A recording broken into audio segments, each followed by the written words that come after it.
Hello, and welcome back. I am Arumba. Thank you for joining me. Let's play some more Mandate of Heaven EU4 with FilthyRobot. How you doing, Filthy? You dead yet? No, I'm not dead yet. Kidding me? I'm only being attacked by 2 countries with larger armies than me from both of them without no allies and 10 of war exhaustion. I'm doing fine, Arumba. Fine. Well, I mean, come on, really, if you're being honest, though, if you look at the map, your font is bigger than theirs. I know. So I just expanded. I just added territory. So they're not bigger than you, because it's all about the font size. Oh, Korea. Korea's a little bigger than me. No? Yeah, No, I I think your letters are definitely bolder. They're bigger. They're taller. There's 38k troops in my land. So I what? force them at 16. Don't worry, you'll get to the peace deal, and in the peace deal, like reasons for peace, it'll say, well, your font's bigger than ours, so negative 15. Yep. Yeah. Anyway. I do need half second, so don't unpause, because I am about to demand manpower from my estates. So Your estate, you mean? Because you get all of one. Mm-hmm. It would be nice if there was a few more interactions you could do as a horde. Actually have a couple extra estates. Wait, what? The green ones are the ones I have, but I can't because it's occupied. Is that why I can't do that? It's fucking occupied. All right, so where can we do that?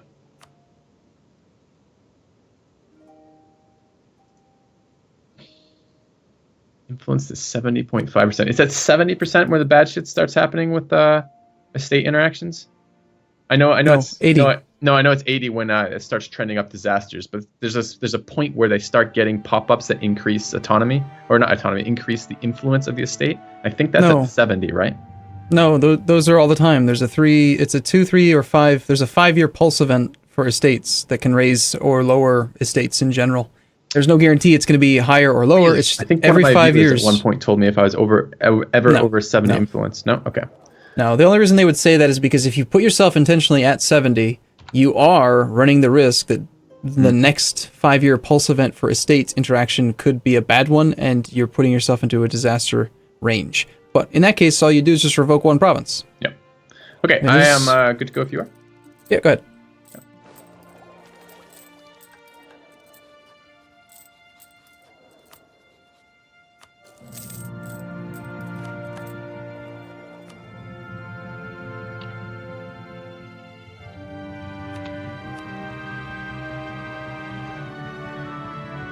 There's no defensive bonus in steps, right? Right. Step is flat terrain, but you are a horde, so step counts as flat. That's good. Good terrain for you. Yep.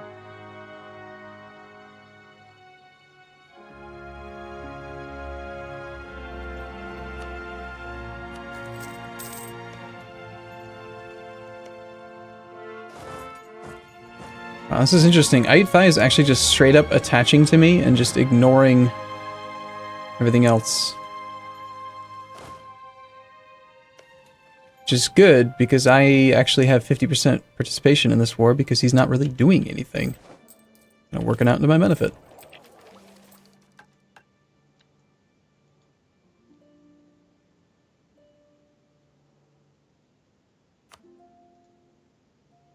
I'm on pause if you're ready. Yeah. I've got my diplomat. One of my diplomats is set to automatically improve relations with outraged countries. He keeps on improving relations with Ming, who has 26 aggressive expansion. Why? Like, he's not even outraged. His attitude toward me is not outraged. It's overlord. Because he's... Yeah, I haven't been overly impressed with the automatic Diplo stuff. I thought that was going to be awesome, and it really wasn't. Fuck, I'm just getting wrecked in this fight. God damn it. I'm probably going to have to flee here just a second. Why is it so bad? We have equal modifiers. I guess his general is just better than mine. Looks like, yeah, he just happens to have a 6 fucking combat pip. I'm at 5. It's not that different. I'm pretty sure I was ahead of him in military tech, too. He's at 6 and I'm at 7, right? I'm not imagining this. So why the hell is this fight going so shitty, Arumba? Which one? I think I can see it now. I can see most of your country. It's in Haichi. Well, shoot, so I can't see battles. I have Fog of War. So he has a shit ton more discipline than me. Why? Because his horde unity and his Haixi's discipline is 104%, and horde unity is plus 4.9%. My horde unity is costing me 9% discipline right now. Oh, wow. That affects your tactics. That affects, like, damage dealt, damage received. Also, check hover. You actually have to hover over his cavalry. Check to see if any of his cavalry are actually Manchu banners, to see if he raised the banners. Because remember, those special units you can raise have 10% bonus. He has some banners in there, yep. So those ones will actually have like 120% discipline or whatever. Yeah, it's not that many, though. Still, that's why you're losing. That's why you're losing that fight. I'm gonna have to fucking retreat out of here, which is really bad. Alright, let me just toggle this retreat. 7 more score, rip! Alright, I'm gonna pause. You ready? Mm-hmm.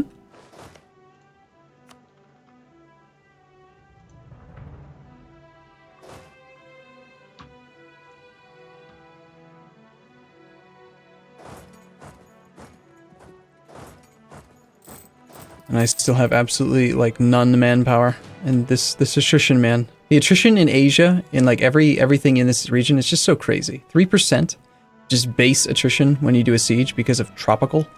It hurts. It bleeds you out.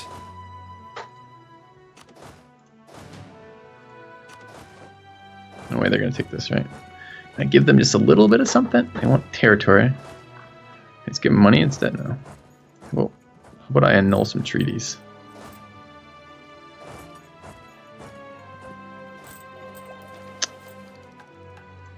No, they want land. I mean, I could possibly just give up this piece of fucking land. When I'm paused, you ready? Mm-hmm.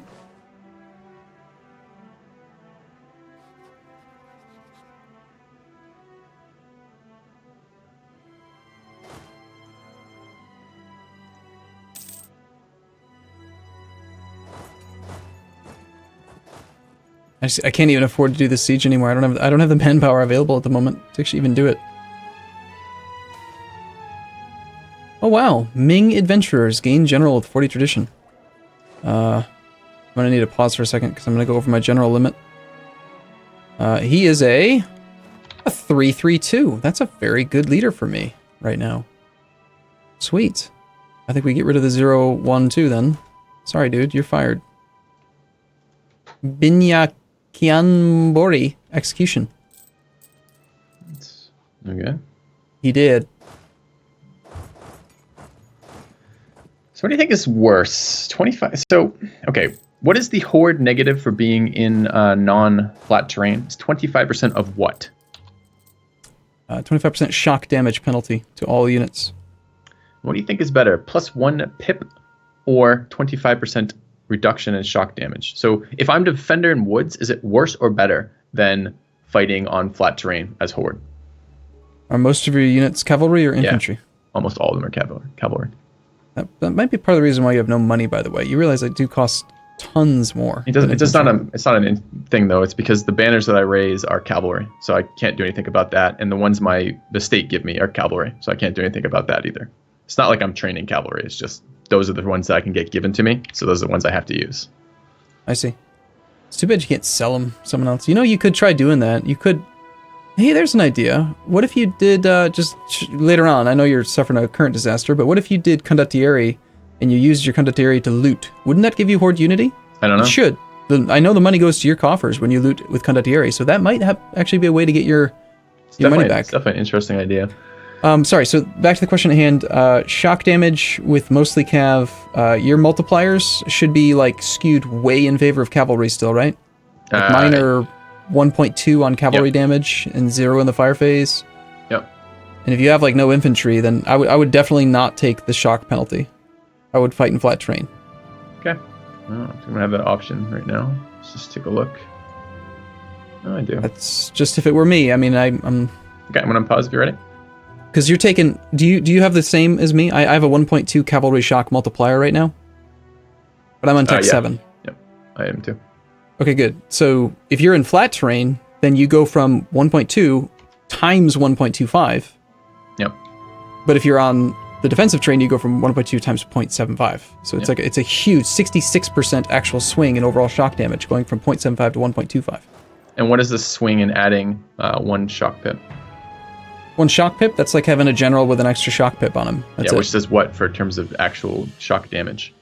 It really depends on the actual variation, like the disparity in your total roll versus the enemy's total roll in the shock phase only.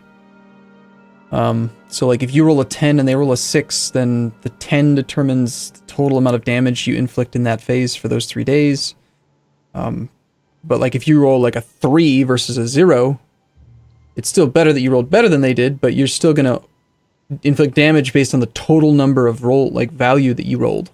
So 1 pip is definitely not gonna make a 66% damage swing. No way. Ready for unpause? Yes. All right. Probably 2 isn't a whole lot better than.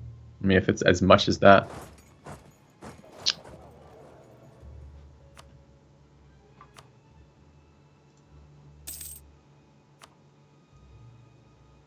Arakan, I need your help, buddy. Oirat grant independence to Mongolia.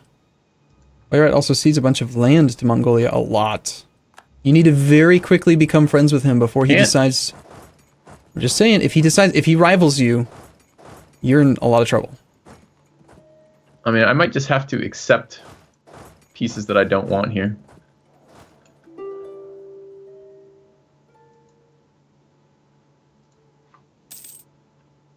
I have to give up some land here. I wonder if I can do that. Right. Korea is not gonna.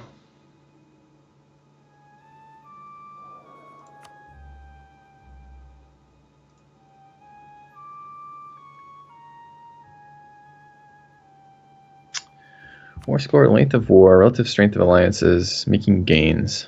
Can I give them more land? They don't want any more land. They just want that 1 piece of land, huh?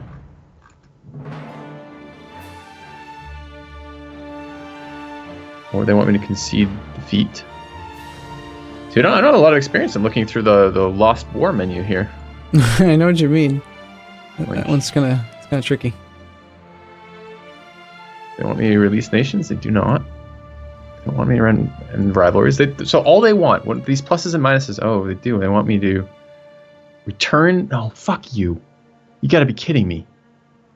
So Korea, the only thing Korea wants is 1 province, and he wants me to return all these provinces to Eurasia over here. Yeah. Has he rivaled you? Yeah. The more stuff he makes you do, the more power projection he gets. That's why I want you to do it all. Actually, he's not rivaled to me. No, he's not rivaled to me. So why does he want me to give those things back to Eurasia? And honestly, that's the only thing I don't care about. That's the only thing I can't do. I can't give that gold mine up. Everything is pegged on that gold mine. So what does that mean? I'm just gonna get forced to do it anyways? Probably. Yeah, if you keep the war going as you are. Pretty much. I can't change it around. I can't defeat the number of troops Korea has. There's no way I can do that.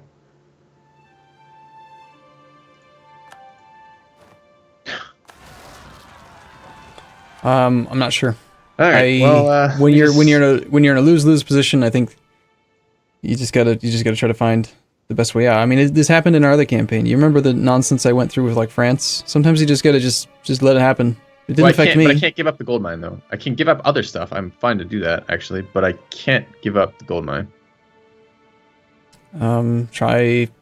Is there anything you can do? Can you send a single troop, even hire a merc on his border to like send it and have it sit on a fort or something, so you can get just a very, very minor swing in occupied and besieged provinces or something to maybe push him over the edge?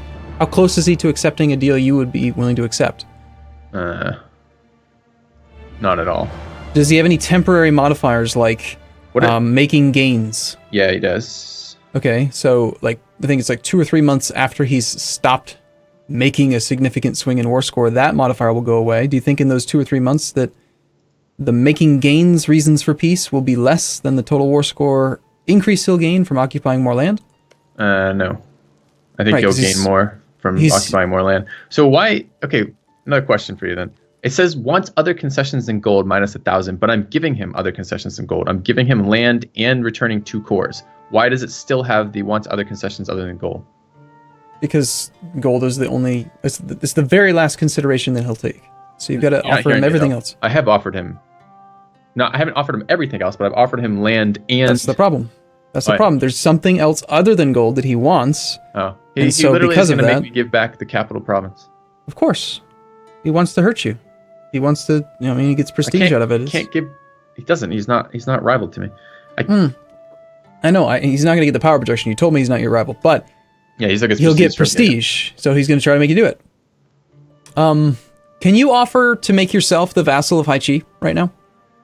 You're losing 2 wars, right? Yeah. No, I'm kind of breaking neutral on Haichi. I was just about to start looking through that to see if I could piece out Haichi. The only thought is, if you become the vassal underneath Haichi, he'll be your overlord, and then he'll join your war against Korea. Maybe.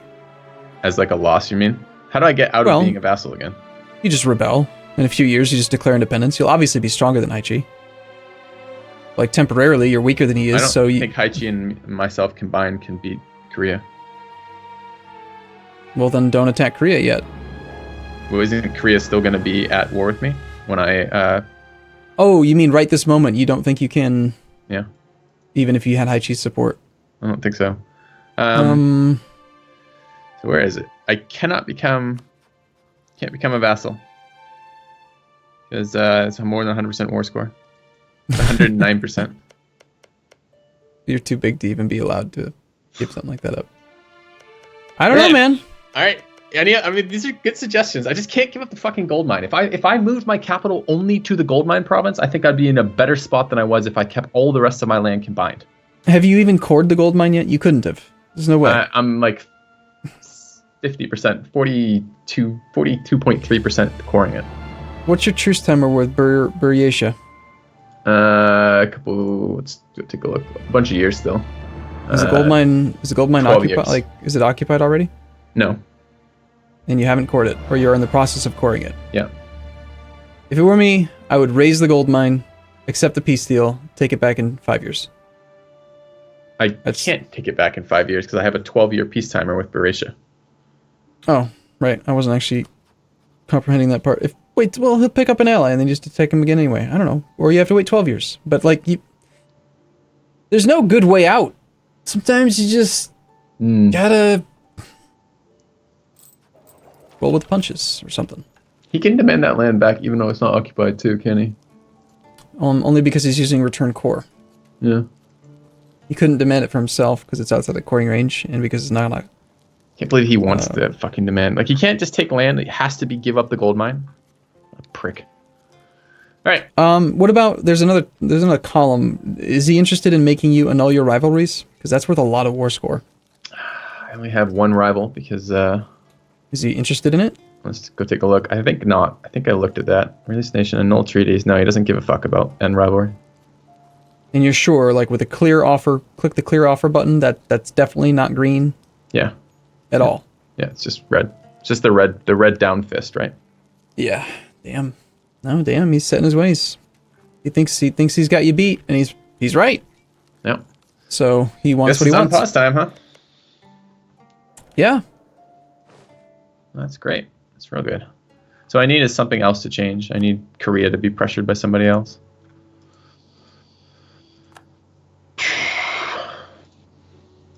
Korchin declined Mongolia's request to accept their enforced peace. So Korchin had declared war on Haichi, and now Mongolia is enforcing peace on Haichi's benefit. How do I offer to become a vassal of somebody? Under the surrender peace deal? Yeah, no, can I do it? So what if I gave a portion of my land to Haichi, so I'd be under 100 total development, and then became a vassal to somebody else? It might work if Korea would be interested in it. It can only be. It has to be while I'm at war, though. I can't just become a vassal under somebody. I don't think you can just offer to become someone's vassal. It used to be you could ask to become a protectorate, but they removed protectorates, and I don't think you can ask to become someone's vassal. I don't remember. I don't know. I've never done it before. It's very rare that you'd want to do that. Although, you could have a long time ago, I don't know, like become a tributary under Ming. Yeah, let's start with that. That was a misunderstanding of mechanics due to new mechanics when they came out. Although Korea is a tributary as well, so we'd still have been allowed to attack you. It wouldn't have actually affected anything. I don't even have the option. Where the fuck was it? So under Haichi, if I try to sue for peace there, I can become in rivalry treaties. There's the vassal option, but it is grayed out. It's under treaties, but not under Korea at all. Treaties. There's no become vassal. Why not? So you're saying you're looking at the peace tree screen with Korea. You're on the surrender tab. Oh, no, And- not. That's what it is. Thank you. Korean And then on vassal. the far right one, offer to become vassal. They won't accept that, or it's not allowed. You can't click it. It can't. It's 173% for Korea. So they must not be. They're just warring me, whereas Haichi was warring me as a rival, and therefore has the better option for that. The better casus belli for vassalization, exactly. He's using tribal conquest, isn't he? Yeah, and I'm 9% over. I could raise. Yeah, maybe if you raise some of the provinces that are uncored and not occupied, then you could lower your war score cost down. But that's still not going to solve the problem. You already said Haichi plus you can't beat Korea. But it gives me a much better chance of beating Korea. Right? Yeah, I don't know. Again, if it were me, I would just raise the gold mine, accept the peace deal, 12 years later, get the gold mine back. The sooner you get to the peace, the sooner you can ally Mongolia. If you don't ally Mongolia right now, in 10 years, you're going to be in the exact same damn problem because Mongolia is going to be looking for rivals. Who has he rivaled so far? He's rivaled Karadel and Korea. He hates Korea. You like that because you hate Korea. You're natural allies, but if you don't do it, he might just turn around and rival you, and then you're effed, man. Well, I'm already fucked here, man. Like, well, I don't know. Like, getting that gold mine is just so important. Like, I'm gonna have to pick the bankruptcy again. Jesus. All right. All these bad options. Okay. Then I guess what I really need to do then is take a break and think Korea. about it. Yeah, I guess. All right, guys. Thanks for watching. We'll see you soon. See you soon.